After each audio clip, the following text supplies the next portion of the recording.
இந்த கம்பெனியில் ஓனர் இப்படியா பண்ணுறது? இந்த ஓனர் அங்கே வேலை பார்க்குற ஸ்டாஃபோடைய சட்டையை கழட்டி பார்க்குறா. ஏன்னா அவள் பணத்தை மறைச்சி வச்சிருக்கா. அங்கே வேலை பார்க்குற ஆண் நபரை இவளை அடிக்க சொல்லி கம்ப கொடுக்குறான். இந்த பெண் என்னை மன்னிச்சிடுங்க அப்படின்னு சொல்ல, நான் சும்மா விட மாட்டேன் அப்படின்னு சொல்லி அந்த ஓனரமாக அடிக்க போகிறாங்க. அந்த நேரத்தில் இவளுடைய ஃப்ரெண்டு டக்குன்னு ஓடி வந்து நிப்பாட்டுங்க அப்படின்னு சொல்கிறா. ஏன்னா அவளுக்கு தான் உண்மை தெரியும், என்ன நடந்துச்சு தெரியுமா அப்படின்னு சொல்லி அந்த ஓனர் அம்மாட்ட சொல்கிறா. இந்த கம்பெனியில் இந்த நம்பர் ஓனர் வச்ச பணத்தை யாருக்கும் தெரியாமல் எடுத்துட்டு அந்த பெட்டியை வைக்கும் போது அந்த பெண் பார்த்துட்டா. நீங்கள் என்ன பண்ணுற அப்படின்னு கேட்க, ஓனர் தான் எடுக்க சொன்னாங்க அப்படின்னு சொல்றான். அடுத்து அந்த ஓனர் அம்மா அந்த பணத்தை செக் பண்ணி பார்க்கும்போது பணம் கம்மியா இருக்கு. இது யார் பண்ணனா அப்படின்னு சொல்லி டென்ஷன்ல இருக்காங்க. அந்த நேரத்துல இவன் உள்ள வர்றான். மேடம் என்னாச்சு அப்படின்னு கேட்க, இதுல உள்ள பணம் கம்மியா இருக்கு அப்படின்னு சொல்லி கோவமா சொல்றாங்க.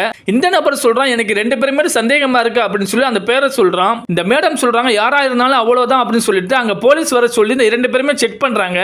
அங்க நிக்கிற ஒரு பெண்ணுடைய ஹேண்ட் பேக்கை செக் பண்ணும்போது அதுல பணம் இல்ல. இன்னொரு பெண்ணுடைய ஹேண்ட் பர்ஸை செக் பண்ணும்போது உள்ள பணம் இருக்கு.